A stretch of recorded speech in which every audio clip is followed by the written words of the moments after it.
Hello everyone. मैं हूं Ali Raza and you are watching legal studies. आज हम बात करेंगे प्रेसिडेंट ऑफ पाकिस्तान के आर्टिकल 48 और 49 कॉन्स्टिट्यूशन ऑफ पाकिस्तान 1973। पिछली वीडियोस के अंदर हम जो है वो डिफरेंट आर्टिकल्स को डिस्कस कर चुके हैं।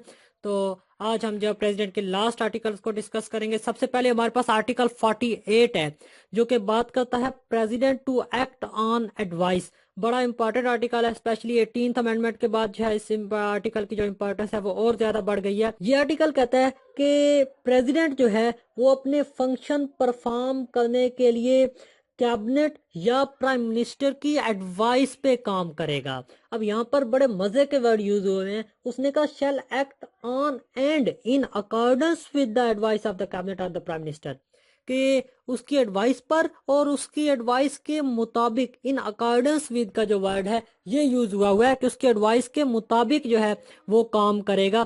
तो यहाँ पर जो है वो कंप्लीटली प्रेसिडेंट को पाबंद कर दिया गया है कि वो कैबिनेट या प्राइम मिनिस्टर की एडवाइस के ऊपर काम करेगा। इसके साथ एक प्रोविजन मौजूद है जिसमें कहा गया है कि अगर किसी मामले पर कैबिनेट या प्राइम मिनिस्टर ने उसे एडवाइस किया, प्रेसिडेंट को ये लगता है कि इस एडवाइस को रिकंसिडर करना चाहिए कैबिनेट या प्राइम मिनिस्टर को, तो वो उस एडवाइस को रिकंसिडरेशन के लिए 15 दिन के अंदर, जब उसे वो एडवाइस की गई है तो वो 15 डेज के अंदर उस एडवाइस को रिकंसिडरेशन के लिए वापस भेज सकता है टू प्राइम मिनिस्टर और कैबिनेट जिसने भी उसे एडवाइस किया है।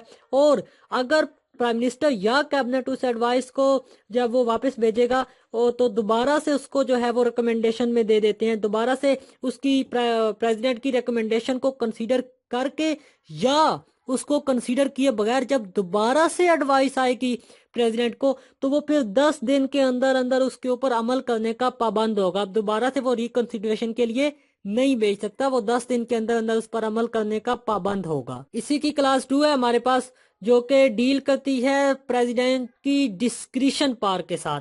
इसमें कहा गया है कि जो ऊपर क्लास 1 में जो बात की गई है उसके अलावा जहां पर भी constitution of Pakistan president of Pakistan को अलाउ करता है कि वो अपनी डिस्क्रिशन, अपनी मर्जी के मुताबिक काम कर सकता है, तो उन मामलात में प्रेसिडेंट जो है वो अपनी डिस्क्रिशन के मुताबिक, अपनी मर्जी के मुताबिक अपना जो फंक्शन है वो परफॉर्म करेगा, अपना जो काम है जो उसको पावर कॉन्स्टिट्यूशन ने अलाउ किया उसके मुताबिक वो काम करेगा। और उसने अपनी डिस्क्रिशन के मुताबिक जो भी फंक्शन परफॉर्म किया है, जो भी काम किया है, उसे किसी भी ग्राउंड पर कॉल इन क्वेश्चन नहीं किया जा सकता। प्रेसिडेंट से पूछा नहीं जा सकता कि भाई आपने ये काम क्यों किया है।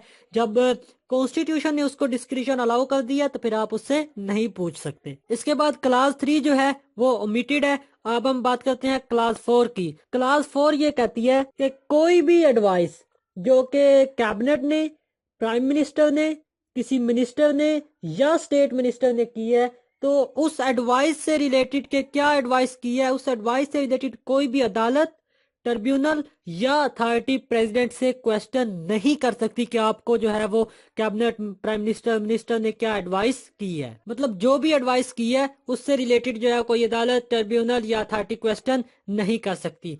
क्लास 5 जो है ये बहुत बहुत इंपॉर्टेंट है और ये डील करती है स्पेसिफिकली जो है जब असेंबली डिसॉल्व होगी तो प्रेसिडेंट क्या वो क्या काम करेगा। इससे पहले मैं एक चीज का मतलब यहाँ पर क्लियर कर दूं। उसने जब लिखा when the president dissolve the national assembly not with standing anything contained in class 1, उसकी रीजन ये है क्योंकि वो बात कर रहा है नेशनल असेंबली डिसॉल्व करने की। नेशनल असेंबली डिसॉल्व होती है under article 58 of the constitution और उसमें यह लिखा हुआ है कि जब प्राइम मिनिस्टर एडवाइस करेगा नेशनल असेंबली डिसॉल्व करने की तो वो 48 घंटों के अंदर अंदर डिसॉल्व हो जाएगी।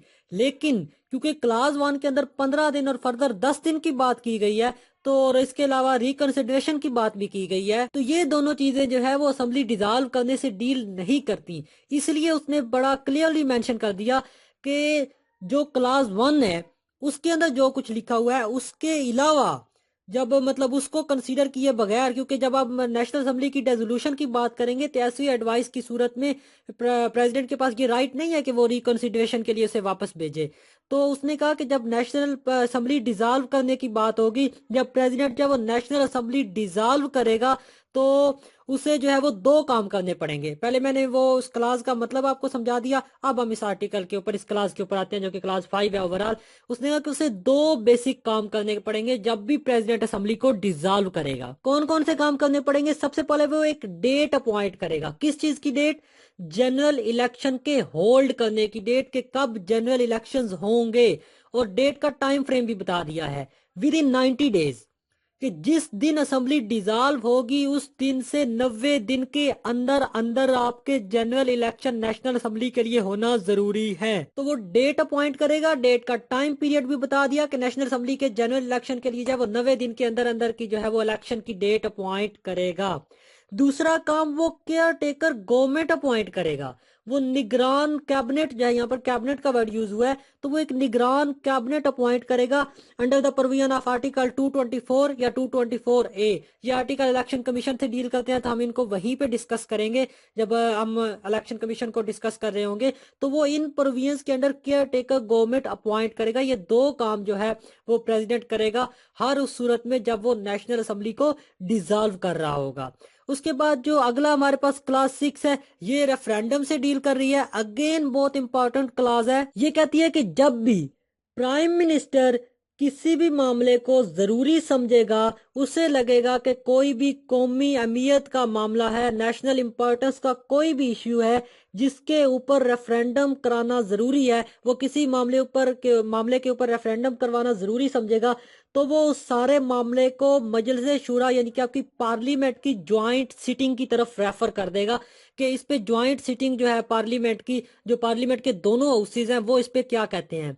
अगर उस ज्वाइंट सिटिंग के अंदर वो जो पार्लियामेंट है आपकी वो अप्रूव कर देती है रेफरेंडम, तो प्रेसिडेंट इस सारे मामले को जो है वो क्या करेगा, वो रेफरेंडम की तरफ रेफर करेगा। और उस रेफरेंडम के क्वेश्चन बड़े ही क्लियर होना चाहिए जिसको आप यस या नो में आंसर कर सकें। जो पब्लिक है वो उसको यस या नो में आंसर करे, मतलब वो प्रेसिडेंट, सॉरी जो प्राइम मिनिस्टर है, वो उसको यस या नो के फॉर्म में जो है एक बड़ा ही क्लियर किस्म का क्वेश्चन बना के इसे रेफरेंडम की तरफ जो है वो मेंशन करेगा। और उसके बाद अगर हम नेक्स्ट बात करें तो हमारे पास इसी की क्लास 2 है जो कि फर्दर जो है वो, सॉरी इसी के अंडर जो है वो नेक्स्ट क्लास है हमारे पास जो कि क्लास 7 है। लास्ट टाइम हमने क्लास 6 डिस्कस की, उसमें कहा गया है कि जो आपकी पार्लियामेंट है वो उसका बनाया हुआ कानून, उसका बनाया हुआ जो लॉ है, वो रेफरेंडम का प्रोसीजर और इसके अलावा उसके रिजल्ट कैसे कंपाइल होंगे, मतलब कंप्लीट जो प्रोसीजरल चीजें हैं वो आपकी जो पार्लियामेंट है उनका पास किया हुआ लॉ डिसाइड करेगा कि रिजल्ट कैसे कंपाइल होंगे, रेफरेंडम कैसे कंडक्ट करवाया जाएगा। तो ओवरऑल जितना भी प्रोसीजर है वो पार्लियामेंट का बनाया हुआ जो लॉ है वो उससे डील करेगा। नेक्स्ट आर्टिकल है हमारे पास आर्टिकल 49 जो कि बात करता है चेयरमैन या स्पीकर जो है वो कब प्रेसिडेंट के फंक्शन परफॉर्म करेंगे या किन किन सूरत हाल के अंदर जो है प्रेसिडेंट के फंक्शन जो है वो चेयरमैन ऑफ द सेनेट या speaker of the national assembly जो है वो परफॉर्म कर सकते हैं। तो इसी के अंदर हमारे पास सबसे पहले क्लास 1 है। क्लास 1 के अंदर ये कहा गया है कि जब भी प्रेसिडेंट का ऑफिस वैकेंट हो जाएगा, सीट वैकेंट हो जाएगी प्रेसिडेंट के फोत होने की वजह से, उसके रेजिग्नेशन की वजह से, उसकी रिमूवल की वजह से या इम्पीचमेंट की वजह से, तो ऐसी सूरत में जो चेयरमैन है वो उसके फंक्शन परफॉर्म करेगा। या अगर चेयरमैन भी एब्सेंट है या वो फंक्शन परफॉर्म नहीं कर सकता प्रेसिडेंट के, तो जो नेशनल असेंबली का स्पीकर, ये चेयरमैन सेनेट की बात हो रही है, तो अगर वो भी नहीं है तो फिर नेशनल असेंबली का जो स्पीकर है वो प्रेसिडेंट के फंक्शन परफॉर्म करेगा अनटिल एंड अनलेस के अंडर आर्टिकल 41 जो है वो प्रेसिडेंट दोबारा से इलेक्ट होके नहीं आ जाता। जब तक नया प्रेसिडेंट इलेक्ट होके नहीं आ जाता तो वही बंदा जो है वो उसके फंक्शन परफॉर्म करेगा। इसी की क्लास 2 है आर्टिकल 49 की। और क्लास 2 ये कहती है कि अगर प्रेसिडेंट जो है वो पाकिस्तान में नहीं है, पाकिस्तान से गैर हाजिर है, तो ऐसी सूरत में कौन फंक्शन परफॉर्म करेगा। तो उसने कहा कि अगर प्रेसिडेंट पाकिस्तान में नहीं है और इस वजह से वो अपने फंक्शन परफॉर्म नहीं कर सकता तो फिर चेयरमैन ऑफ द सेनेट उसके फंक्शन परफॉर्म करेगा। और अगर चेयरमैन ऑफ द सेनेट भी एब्सेंट है या वो अपने जो फंक्शन है वो परफॉर्म नहीं कर सकता, तो फिर speaker of the national assembly जो है वो उसके फंक्शन परफॉर्म करेगा अनटिल के प्रेसिडेंट वापस आ जाए और अपना जो ऑफिस है उसको रिज्यूम कर ले।